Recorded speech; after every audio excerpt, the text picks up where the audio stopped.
Olá, queridos. Então, nosso último bloco aqui de pagamento direto, nós vamos conversar sobre o lugar do pagamento direto onde se paga. Gente, eu acabei acrescentando alguns slides, tá? Daquele slide original que eu tinha disponibilizado para vocês. Então, eu disponibilizei esse slide agora mais completo, tá? Quando a gente fala do lugar do pagamento direto, a pergunta que eu quero responder é a seguinte: onde se paga, tá? Gente, a regra geral é que os instrumentos obrigacionais, os contratos, eles estipulam um domicílio onde as obrigações deverão ser cumpridas. Automaticamente, quando o contrato ele estipula ali, né, o domicílio onde a obrigação deverá ser cumprida, de uma forma implícita, ele também determina a competência do juízo, que é onde a ação será proposta, ok? Se o contrato for silente, se ele não determinar ali o local de cumprimento da obrigação, nem determinar, né, o local onde a ação deverá ser cumprida, a regra geral é que a competência do juízo será o local onde a proposta foi feita, tá? Gente, em caso de inadimplemento ali da obrigação, então, a gente sabe que se o contrato estipula o domicílio onde as obrigações deverão ser cumpridas, de forma implícita, ele acaba determinando a competência do juízo onde essa ação será proposta em caso de inadimplemento da obrigação, tá? Em relação ao lugar do pagamento, eu coloquei para vocês no slide, vocês estão acompanhando comigo, que a obrigação ela pode ser classificada em obrigação quesível, também chamada, né, no francês de obrigação querrable, ou de obrigação portável, também chamada de obrigação portável. A obrigação quesível, gente, é aquela situação em que o pagamento deverá ocorrer no domicílio do devedor, tá?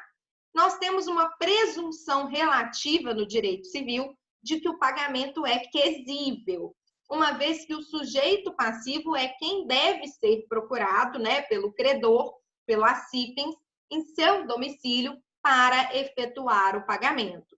Salvo se o instrumento negocial, se o contrato, se a natureza da obrigação ou se a lei impuser uma regra em contrário, como está disposto aí no 327, tá?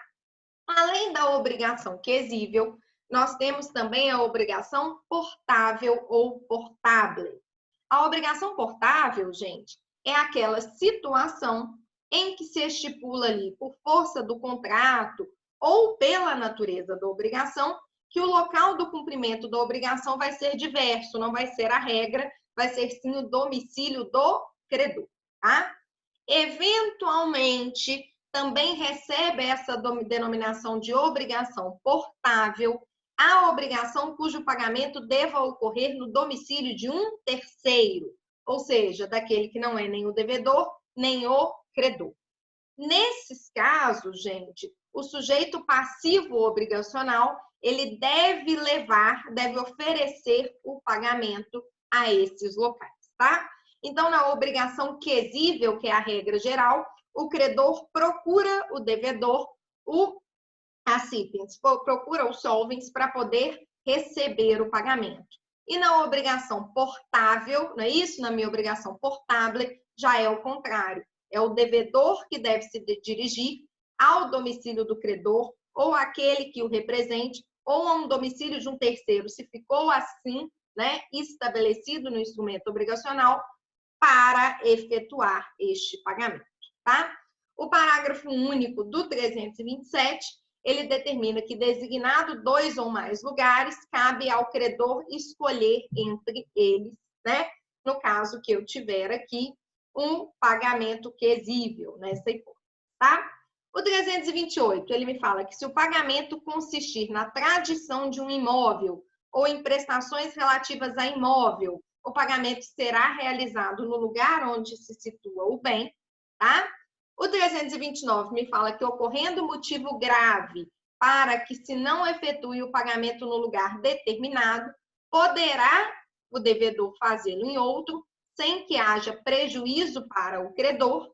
E o 330 determina que o pagamento reiteradamente feito em outro local faz presumir renúncia do credor, relativamente ao previsto no contrato. Então, ficou estabelecido que o pagamento deve ser feito em mãos todo dia 5. Porém, todo mês, o credor aceita que esse pagamento seja transferido via conta corrente. Então, a partir do momento, gente, que isso é feito de forma reiterada, de forma habitual, né, essa substituição da forma de pagamento, presume-se uma renúncia do credor daquilo que foi estabelecido no contrato, tá? Para a gente terminar, vamos conversar um pouquinho sobre o tempo do pagamento, ou seja, responder a nossa última pergunta do pagamento direto, que seria a quando se paga, tá? Gente, o vencimento, ele é um momento, né, em que a obrigação ela deve ser satisfeita, cabendo ao credor a faculdade de cobrá-la, mas ele só pode cobrar a dívida, o débito só é exigível a partir do momento do vencimento. O vencimento, né, o tempo, a data de pagamento, pode ser fixado pelas partes ali no contrato, o que a gente chama de instrumento negocial. E como eu acabei de comentar com vocês, o credor ele não pode exigir o pagamento, o adimplemento antes do vencimento, porque aí essa dívida não será exigível, tá? Muito menos, gente, o devedor tem o direito de pagar, de efetuar o pagamento após a data prevista, após o vencimento.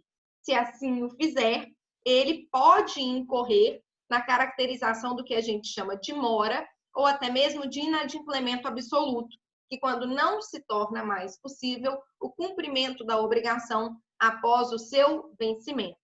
No caso de mora ou de inadimplemento absoluto, nós vamos ver na nossa última matéria, que é o inadimplemento das obrigações, surge a responsabilidade contratual do sujeito passivo da obrigação, tá? Gente, a obrigação ali sobre o prisma do tempo, né? Ela é classificada em obrigação instantânea, com cumprimento imediato, em obrigação de execução diferida ou obrigação de execução continuada ou de trato sucessivo. Vamos conversar aqui primeiro sobre a obrigação instantânea com cumprimento imediato. A obrigação instantânea com cumprimento imediato, eu brinco que é a obrigação que é paga à vista, é o pagamento à vista, tá? É aquela obrigação que é cumprida imediatamente após a sua constituição. Ela é paga à vista, então, salvo previsão em contrário. Quando vocês vão, né, comprar um cachorro-quente, ao comprar esse cachorro-quente, você dá o dinheiro e recebe o cachorro-quente.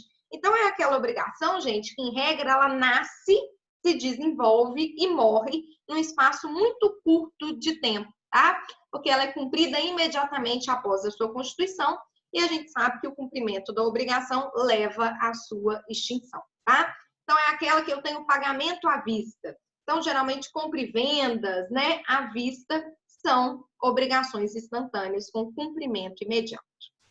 Além disso, nós temos a obrigação de execução diferida. Esse tipo de obrigação, gente, é aquela cujo cumprimento vai ocorrer uma vez só no futuro, tá? É aquele exemplo em que a gente pactua o pagamento com cheque pré-datado. Vocês já viram que você vai na Casas Bahia e fala assim, primeiro pagamento para daqui a 60 dias. Então, você vai cumprir a obrigação de uma vez só, mas daqui a 60 dias. Ou então, você, por exemplo, se estabelece numa obrigação de fazer, entregar videoaulas sobre pagamento direto no dia 10 de abril. Você vai entregar uma vez só no dia 10 de abril.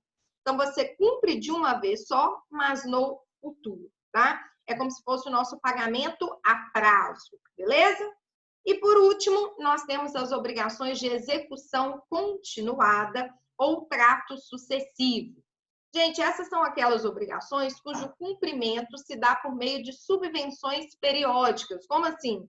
São aquelas obrigações que se prorrogam no tempo e são cumpridas de pouquinho em pouquinho, tá? É o exemplo dos meus financiamentos, é o meu exemplo do meu contrato de locação, tá? Que ele vai se renovando, vai sendo cumprido mês a mês, beleza? Além disso, quando a gente fala do tempo do pagamento, o artigo 331 a 333 me diz o seguinte, o 331, salvo disposição legal em contrário, não tendo sido ajustada a época para o pagamento, pode o credor exigi-lo imediatamente. Então, gente, aqui é aquela hipótese em que não ficou estabelecida uma data de vencimento. No caso de ausência de data de vencimento, a obrigação se torna exigível de forma imediata, desde já, tá? O 332, ele me fala que as obrigações condicionais cumprem-se na data do implemento da condição, cabendo ao credor a prova de que deste teve ciência o devedor.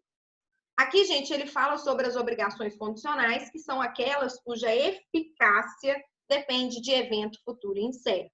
Ou seja, a obrigação ela só passa a ser exigível a partir do momento que aquele evento futuro e incerto é implementado, em que ele acontece, tá? Imagina que eu falo o seguinte: darei um apartamento para Mateus na ocasião do seu casamento.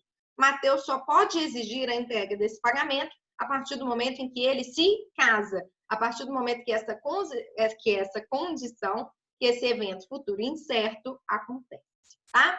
Já o 333, gente, ele traz coisas mais específicas que vocês vão conversar, né, quando vocês forem estudar o processo civil.